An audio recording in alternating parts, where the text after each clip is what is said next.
Hey everyone, it's Alex and welcome to this Marvel Snap Guide. We're going to be discussing the best Spotlight caches of July. We'll also be looking forward into the future into August. Now, one thing worth noting about these types of videos is it's pretty hard to evaluate cards well in advance. Trying to evaluate cards in Marvel Snap's like hitting a moving target while blindfolded because the meta is constantly shifting. There's tons of OTAs and patches. Most importantly, the meta ebbs and flows a lot, and we actually have limited data with regards to like data mines and what is coming. Things tend to change, the card powers change, the abilities change, the Spotlight caches change themselves. So we're hitting moving targets here. We're doing our best.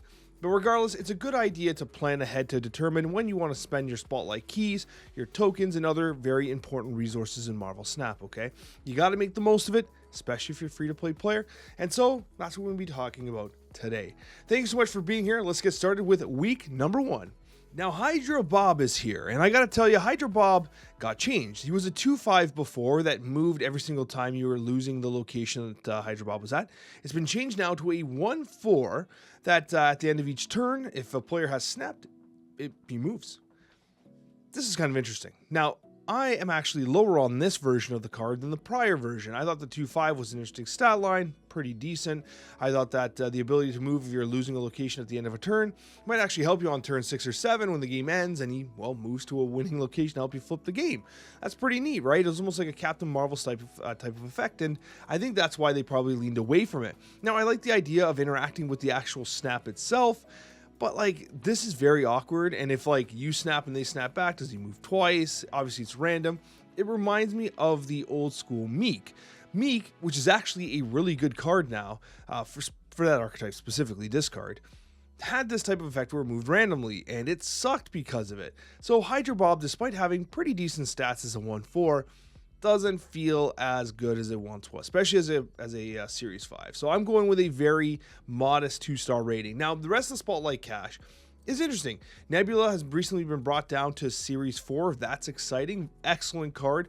Definitely one of the best 1-drops in the game. Not only does it actually generate a lot of power, like it's often greater than a 1/4 like Hydra Bob here, but it also has that macro side where your opponent feels like they're forced to play into it. So you're able to manipulate your opponent's plays to some degree using Nebula. The only thing holding Nebula back right now, especially from a popularity and win rate perspective, is the popularity of cards like Kitty Pryde, Angela, and Thena. Despite Angela's nerf, these cards represent a very negative interaction with Nebula because, unfortunately, Kitty Pryde can just keep that Nebula pinned down. But then we have Galactus. Now, Galactus is in a rough spot right now. It's running a 48% win rate and a 3% of the meta share. Now, Galactus is one of those cards that you really want in your collection. There's going to come a time when Galactus is going to be meta again, and you're going to have fun playing him. But the problem is that Galactus had his heyday, earlier this year. And I think the development team at Second Dinner is very fixated on this card moving forward. I think that this is the kind of card that has like their eyes firmly set on making sure it's not problematic, because Galactus is a very one-dimensional fun card. It's very fun for the player that plays Galactus and destroys the locations and wins the game, but it really removes the agency from the other player more often than not, and can be very frustrating to play against. So Galactus is going to be constantly in check. I don't know if it's ever going to be a card that really pops off in the meta because they're just going to rein it in pretty fast. So I think that brings its star rating down, but Galactus is a very unique experience. It's worth having overall. The change to Hydra Bob, I think, really weakened the Spotlight cache. The original one, I think, was a lot better. So anyways, I might be wrong, but Hydra Bob seems like it's a little lower than I would have expected. Going into July 16th to 23rd, I think this is a strong week. You have a couple very good cards. You have a very interesting card in Ajax, the new card, which has an ongoing ability, +1 power, for every card afflicted with negative energy in play, or negative power, I should say. Notable here is that this impacts both your opponent and yourself. So if their whole board's open and you hit them with a hazmat and you have a Typhoid Mary on your side and you've zooed out, Ajax could be like legitimately massive, like absolutely massive, like over 20 massive, right? Moving from a 4/4 to a 5/5 hurt. 4/4 was a stronger stat line over a 5/5, but this allows you to do something like on turn 4 play a Typhoid Mary and on turn 5 play an Ajax. Note that it's an ongoing, it's not an on reveal like Gilgamesh. Gilgamesh has going to be a little more reliable from that standpoint. Ajax, the power has to come from somewhere. Is it going to be good in high Evo? It could potentially be very good in high Evo, to be honest with you. But I'm really interested in experimenting with this card. So I'm giving it a 3 to 4 star rating here. I see it as a 3 star, probably a steady 3 star with the potential to be a 4 star. Ajax, I think I'm interested in. It would have been better at 4-4 with this text, but 5-5, I understand. They're trying to come in with perhaps tempered expectations. And then we have Darkhawk. I'm giving it a 5 star. This is an absolutely fantastic card. Series 4, yes. It is a 52% win rate and a 3% popularity. Not as popular as you'd expect. But there's something very important here. Now, I'm recording this prior to the release of Arishem. I expect Darkhawk to be a counter to Arishem in the event that Arishem kind of really pops off. I don't expect Arishem to pop off like competitively, like as like a legit tier 1 deck. I think he's going to see a lot of play. People are going to win games. It's going to be fun. That's awesome. But if Arishem ever completely goes insane and becomes like the deck to play, Darkhawk is the definite counterplay towards that. And I think there's a card coming up in a couple weeks, which Loki has a lot of Darkhawk synergy as well in Cassandra Nova. So I think that Darkhawk has to be in your collection. It just has to be, despite its lack of popularity right now. Definitely a 4 star card. And Beta Ray, I love Beta Ray. I do. I actually really love Beta Ray. He's just not popular. The win rate's kind of waning. They recently buffed the Jane Foster as well to a 9 power card. Hasn't really helped that archetype very much.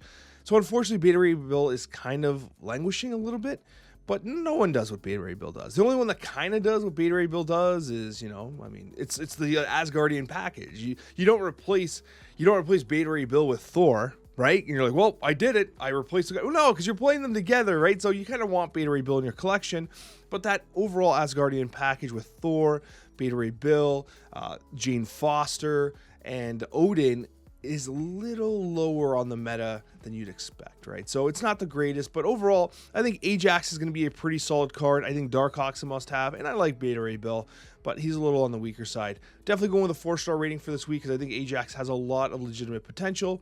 Obviously, Luke Cage is a factor on Ajax's power, and on that release week, it's going to be problematic. But overall, especially if you don't have Darkhawk or Beta Ray, Ajax looks like it's going to be a fairly decent roll.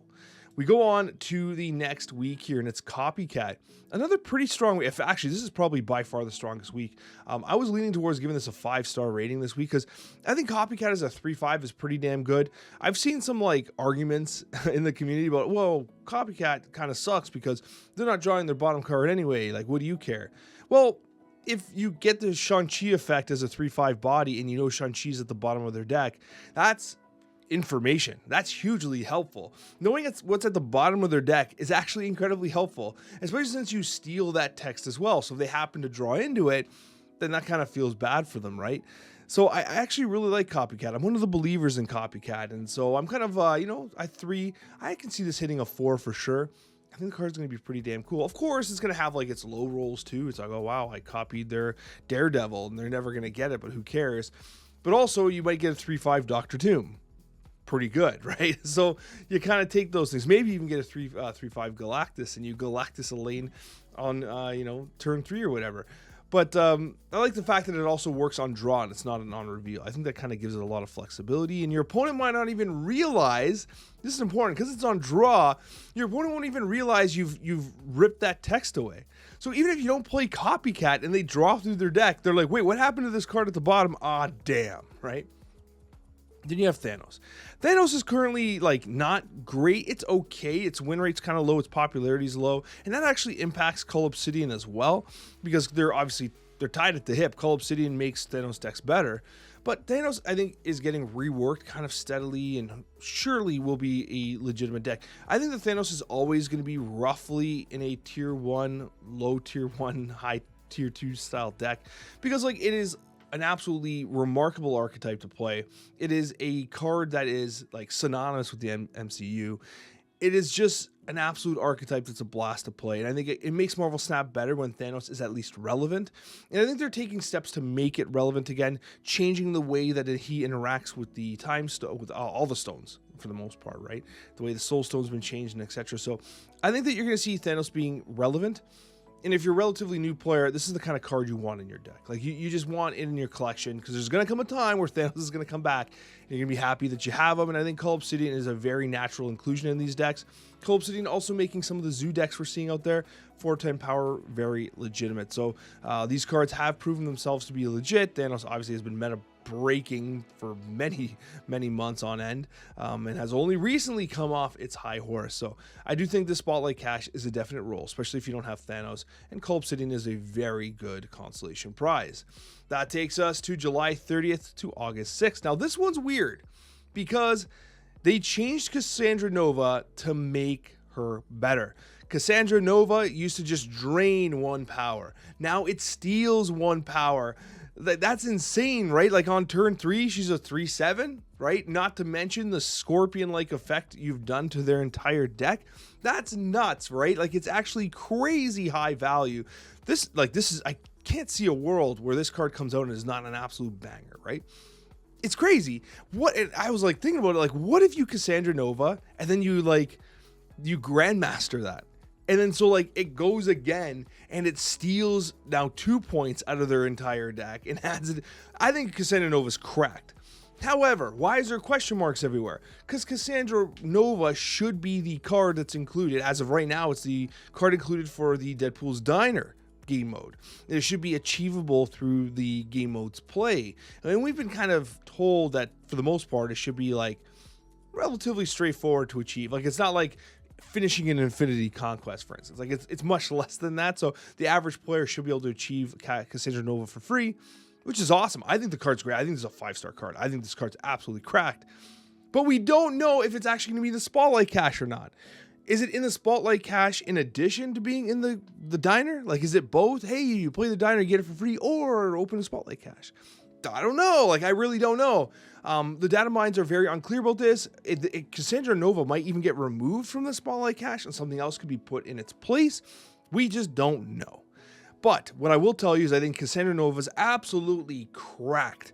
And I do think that Proxima Midnight, despite the waning popularity of discard, is an excellent card. And Hope Summers is legit one of the best cards in Marvel Snap. So, like, this week is crazy. It is a 5-star week, especially if Cassandra Nova is, you can achieve it for free, or maybe you get, I don't know. I just don't know what's happening with Cassandra Nova, but this week is cracked. Absolutely fantastic.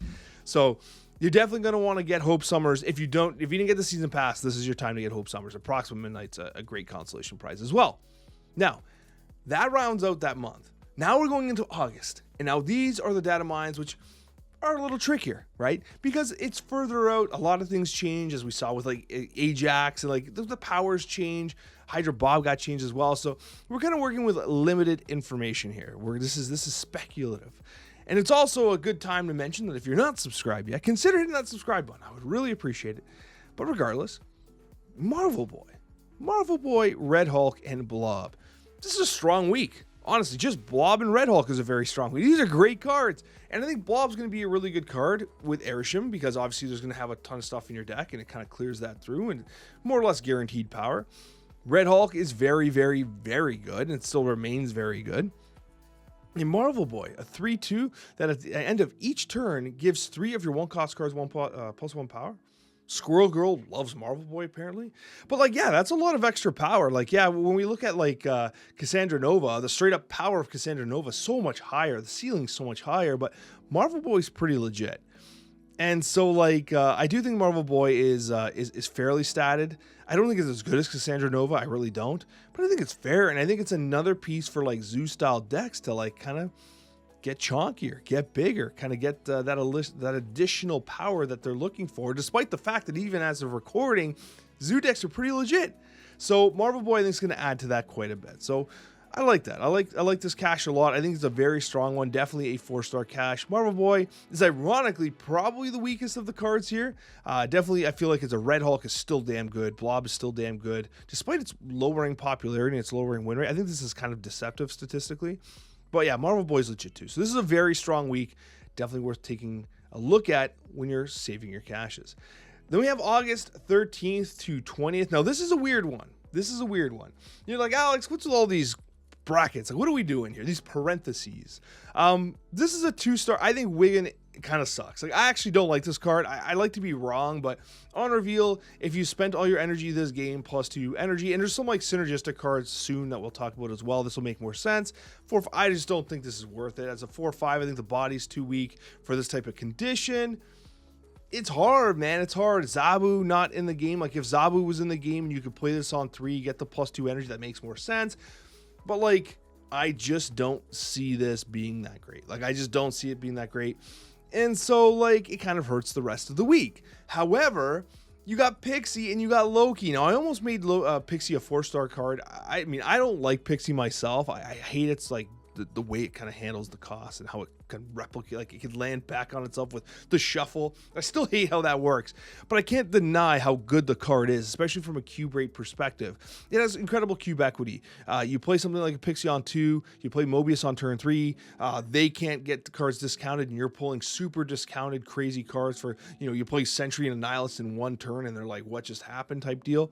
Pixie has the opportunity to surprise, and it's a phenomenal card for that reason, despite the stats that are a little on the lower side, and it has been a meta breaker on a couple occasions. Loki, I think, is an absolute incredible card. Everyone has to have it. I'm a huge Loki believer. The win rate is honestly lower than I expected. The popularity is also lower than I expected. Don't let the stats fool you. This is a 5-star card, especially if you're relatively new to the game, provided you have like Agent Coulson, you know, Agent 13 and like whatever. If you have Agent Coulson, that's pretty much all you really need. Snowguard and others. I mean, they're really relatively inexpensive cards to start rounding out a deck that really makes Loki shine. Yes, like, you know, you got, you know, the Mockingbirds and stuff and really the refined deck list for Loki, but even still, as a relatively inexpensive archetype, like if you're in like pool 2 and you have Devil Dinosaur based Loki, like, it's still good. Like, you'll still win games. You will get to infinite with it. This is one of the best cards you can have in your collection. You have to have it. You have to have it. So even if Wiggan sucks and Pixie's not your cup of tea, this is your chance to get Loki if you don't have him already, okay? And that's why the rating's the way it is. It's a 2-star week if you have like Loki and Pixie already and you're going for this card, but it is a 4-star week if you're missing either Pixie or Loki, because these are cards you want in your collection, especially Loki, okay? Look how much I'm moving my little laser pointer. I love this card, okay? You need to have it in your collection. I think I've made myself particularly clear for this week. Then we go to August 20th and 27th. Within that range is my wife's birthday. Happy advanced birthday. I don't whatever. Anyway, so we have Speed. I am Speed. Faster than fast. Quicker than quick. I am lightning. But yeah, so ongoing +1 power for each turn in which you've spent all your energy. I like how we're using the words "in which" now on Marvel Snap cards. You know, refined text, I guess. But this obviously is supposed to synergize with the prior card. It's okay. It has decent stats. Like, you're not gonna lie that, like, because it's ongoing, it's gonna keep track. It should keep track of prior turns, and so, like, it should have power potential. It's still not nearly as good as Cassandra Nova. Like, let's be honest, right? Like, Cassandra Nova is absolutely insane, but okay, it's something. It's something. But what really stands out here, and I do think the speed is like potentially good. Like, I actually like it. It's probably closer to a 3-star. I said I can see this being a 4-star card. I can see it hitting 4 stars on occasion, but like, it's definitely closer to 3. I might even get rid of that star. I would ignore the star maybe. I think it's a 3-star card. But Jeff, 5-star. 38% of the meta. Are you kidding me? One of the highest win rates in the game as well. You have to have Jeff. You have to have Jeff. And you know Jeff has plot armor. He's never going down in series. And then you got Iron Lad. And Jeff's in the variant. Come on, you gotta get... Now, I gave him 4 stars because he's just waning in popularity right now. Like, meta-wise, it's not Iron Lad's time to shine right now. But there's no one in Marvel Snap that does what Iron Lad does. Nobody, okay? Iron Lad is so damn unique. You have to have him in your collection because there's going to come a time where you're going to be making a deck and you're like, I need Iron Lad. Where is he? And this is your chance to get him, okay? This is a great week. Speed has potential. I actually do think Speed has potential. I don't love it, but like, he's starting as a 3/3. It's ongoing. It's pretty good. It's pretty good. It should be good, but I'm really excited about Jeff and Iron Lad. Jeff and Iron Lad are really the ones that I think are the exciting components here. And then we go to August 27th to September 3rd. And I got to be honest with you, maybe I'm a little low on Emperor Hulkling, but at the start of the game, copy the text of random 6-drop. Listen, I see the potential there. right? You get that Doctor Doom, you have a 6'11 Doctor Doom, beautiful. You get the Zola, you get Sasquatch, you're like, oh, hell yeah. You know, you hit that She-Hulk and you're like, man, I can float for this massive body, that's awesome. And then other times you hit that Apocalypse, you hit the Agatha, and you know, it's like, okay, some of the 6 drops do not necessarily have great, abilities. Yeah, Onslaught's great, but, you know, you usually have to be playing ongoing to take advantage of the Onslaught, for instance, so the randomness kind of holds it back slightly. What I will say, though, is that, like, another thing that holds it back, and my thought about this whole cache is that, well, okay, do you play Valentina? Most people don't. Like, do you play Valentina? Do you play Valentina? I don't think you're playing Valentina. That random 6-drop thing isn't so damn hot. Now, for the most part, they're decent. But I think it's better than Valentina, obviously, because you got that 6'11 body. But like, even if you got Blob, it stops at it hits the threshold for Blob and stops. So it's not like you just start at 11 and just blow through like insane power, right? It still has the threshold limits. It's a Magneto downgrade. So like, yeah, there's still some like complicating factors with Hulkling. And do you really want like the randomness? I don't know. I'm not sold on Hulkling. I don't think it's a bad card. I think it's going to be good.